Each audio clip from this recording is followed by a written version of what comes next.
पश्चिमी मीडिया का दावा है कि परमाणु बम बनाने में जुटे ईरान ने रूस के साथ सीक्रेट डील कर ली है।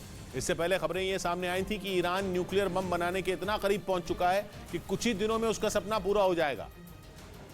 और अगर ईरान ने ऐसा कर लिया तो फिर उसके दो सबसे बड़े दुश्मन इजराइल और अमेरिका भी उसका कुछ नहीं बिगाड़ पाएंगे। इस बीच पश्चिमी मीडिया का दावा है कि ईरान के इस सपने को पूरा करने में रूस जी जान से जुटा है।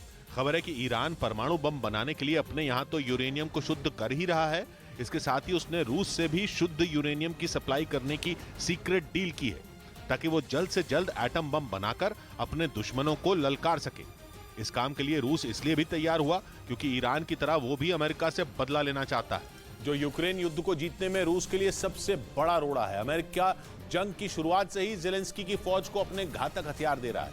इसी वजह से पुतिन अमेरिका को सबक सिखाना चाहते हैं, जिसके लिए वो ईरान की पूरी मदद कर रहे हैं ताकि वो परमाणु बम बनाकर अमेरिका की बोलती बंद कर सके। हालांकि अमेरिका के साथ खड़ा इजराइल पिछले कई दिनों से ईरान की न्यूक्लियर साइट पर हमला करने की फिराक में है। इजराइल कई बार धमकी दे चुका है कि वो किसी भी तरह ईरान को परमाणु बम बनाने से रोकेगा, लेकिन खबर है कि रूस के साथ हुई इस डील से ईरान कभी भी अपने मिशन में कामयाब हो सकता है।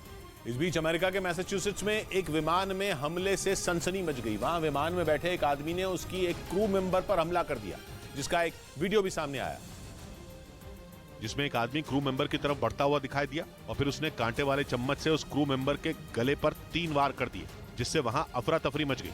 इसी बीच क्रू के बाकी सदस्यों ने उस आदमी को पकड़ लिया। बताया गया कि वो आदमी उड़ते विमान का इमरजेंसी गेट खोलने की कोशिश कर रहा था।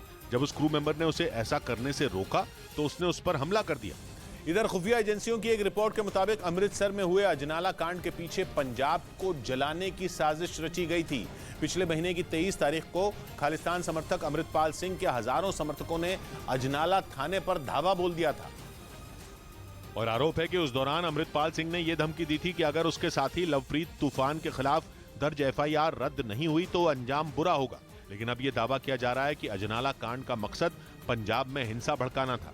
ये जानकारी तब सामने आई जब पंजाब के मौजूदा हालात पर केंद्र सरकार को खुफिया एजेंसियों ने एक रिपोर्ट सौंपी, जिसमें इस बात का जिक्र किया गया कि अजनाला घटना को अंजाम देने में कई देश विरोधी ताकतें एक्टिव थीं, जिनका मकसद हालात बिगड़ने पर राज्य में बड़े पैमाने पर दंगा भड़काना था, जिससे निपटने के लिए अब केंद्र सरकार अपनी तैयारियों में जुट गई, जिसके तहत पंजाब के हर जिले से खालिस्तान समर्थकों की लिस्ट बनाई गई है। जिसके अलावा राज्य में खालिस्तानी नेता अमृतपाल सिंह की खालसा वहीर यात्रा में शामिल हुए लोगों के बारे में जानकारी जुटाई जा रही है, क्योंकि खुफिया एजेंसियों से जुड़े सूत्रों के मुताबिक अमृतपाल की गतिविधियां पिछले 3 महीने के दौरान अचानक बढ़ गई हैं।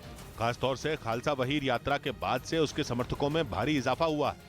खुफिया एजेंसियों का कहना है कि अजनाला कांड के वक्त ज्यादातर वही लोग थे जिन्होंने अमृतपाल की खालसा वहीर यात्रा में हिस्सा लिया था। उनके पास हथियार भी मौजूद थे, जिसे पाकिस्तानी खुफिया एजेंसी आईएसआई ने उन तक पहुंचाया था। मतलब पंजाब में कुछ बड़ी साजिश रची जा रही है। इसी वजह से गृह मंत्रालय ने पंजाब में अर्धसैनिक बल की 1.5 दर्जन कंपनियां भेज दी हैं। रैपिड एक्शन फोर्स को भी अलर्ट मोड में रहने का निर्देश दिया गया ताकि हालात बिगड़ने पर राज्य सरकार को तुरंत मदद भेजी जा सके।